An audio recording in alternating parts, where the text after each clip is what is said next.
नमस्कार। आज हम बनाने जा रहे हैं एक क्लासिक इंडियन ब्रेकफास्ट, पोहा। लेकिन ये कोई ऐसी वैसी रेसिपी नहीं होने वाली है।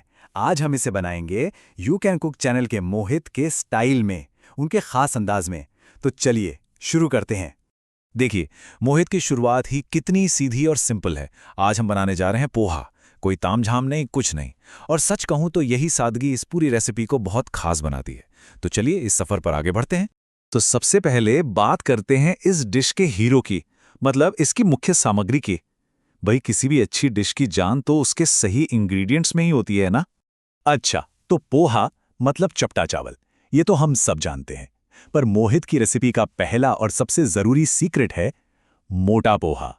अब सवाल उठता है, मोटा ही क्यों? क्योंकि देखिए, अगर पतला पोहा लिया तो वो धोते ही एकदम गल जाएगा, मतलब हलवा या खिचड़ी जैसा बन जाएगा। लेकिन मोटा पोहा वो धोने के बाद भी अपना शेप बनाए रखता है, और हमें वही खिला खिला पोहा चाहिए। चलिए, अब मेन इंग्रेडिएंट तो पता चल गया। अब शुरू करते हैं तैयारी। यहीं पर, इसी स्टेज पर पोहे के पूरे स्वाद की नींव रखी जाएगी। तैयारी भी देखिए कितनी आसान है, सिर्फ 2 स्टेप्स। पहला, पोहे को अच्छे से धोकर उसे नरम होने दे। और दूसरा, ये मोहित का बहुत ही खास तरीका है। मसाले तेल में नहीं डालने हैं, बल्कि उन्हें सीधे धुले हुए भीगे हुए पोहे में ही मिला देना है। कमाल की टिप है। इससे क्या होता है ना कि स्वाद पोहे के अंदर तक चला जाता है। और मसाले कौन से? कोई फैंसी मसाले नहीं, बिल्कुल वही जो हम सबके किचन में होते हैं। लाल मिर्च, हल्दी, सूखा धनिया और नमक। बस इन सब को सीधे पोहे में मिला देना है। हल्दी डालते ही वो जो पोहे का क्लासिक पीला रंग आता है ना, वो यहीं से आता है। चलिए, अब आता है वो स्टेप जिसकी खुशबू से लिटरली पूरा घर महक जाता है, तड़का।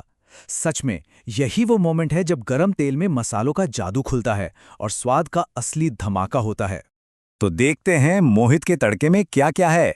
सरसों का तेल, एक मीडियम साइज का प्याज, हरी मिर्च, मूंगफली, फ्रेश कड़ी पत्ता और जीरा। जरा सोचिए, इन सब का फ्लेवर जब एक साथ तेल में मिलेगा तो क्या ही कमाल होगा। और हाँ, तड़का लगाने में ऑर्डर बहुत मैटर करता है, मतलब टाइमिंग इज एवरीथिंग। सबसे पहले सरसों का तेल गर्म करना है, फिर उसमें जाएंगे जीरा और कड़ी पत्ता। जैसे ही वो चटकने लगे तब डालना है कटा हुआ प्याज और हरी मिर्च। और मूंगफली वो जाएगी सबसे आखिर में। क्यों? ताकि वो जले नहीं और एकदम क्रंची कुरकुरी बनी रहे। बस यही तो है फ्लेवर्स की लेयरिंग का सीक्रेट। ये एक प्रो टिप है, इसको ध्यान से सुनिए। मोहित जोर देकर कहते हैं, जीरे के तड़कने के बाद ही बाकी चीजें डालनी है। वो जो तड़तड़ की आवाज आती है ना, वही इस बात का सिग्नल है कि जीरे का पूरा फ्लेवर, उसका पूरा एसेंस तेल में आ चुका है। सच में यही छोटी छोटी बातें डिश को एवरेज से परफेक्ट बनाती है। तो अब वो समय आ गया है जब सब कुछ एक साथ मिलने वाला है। हमारा मसालों में लिपटा हुआ पोहा अब उस खुशबूदार तड़के में जाने के लिए बिल्कुल तैयार है। और ये गया वो खूबसूरत पीला मसालेदार पोहा सीधा कढ़ाई में।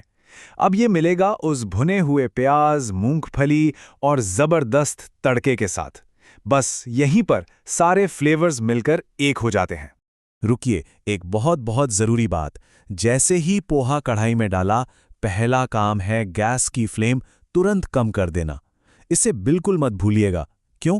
क्योंकि तेज आंच पर पोहा नीचे से चिपक जाएगा, जल जाएगा। धीमी आंच पर ही वो बहुत अच्छे से मिक्स होगा और हर दाने में तड़के का स्वाद आएगा।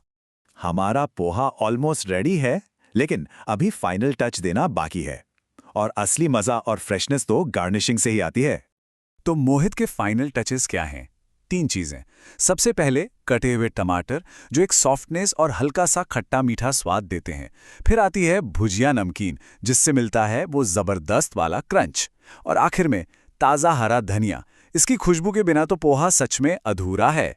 तो आखिर में सवाल यही है कि एक परफेक्ट पोहा होता क्या है? शायद इसका जवाब वही है जो हमने आज देखा। नरम खिला खिला पोहा, कुरकुरी मूंगफली, खुशबूदार तड़का और ऊपर से वो फ्रेश गार्निश।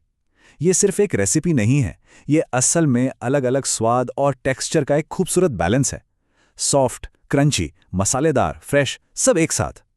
तो अब अगला सवाल ये है कि अगली बार जब पोहा बनेगा तो उसमें कौन सा नया ट्विस्ट आने वाला है?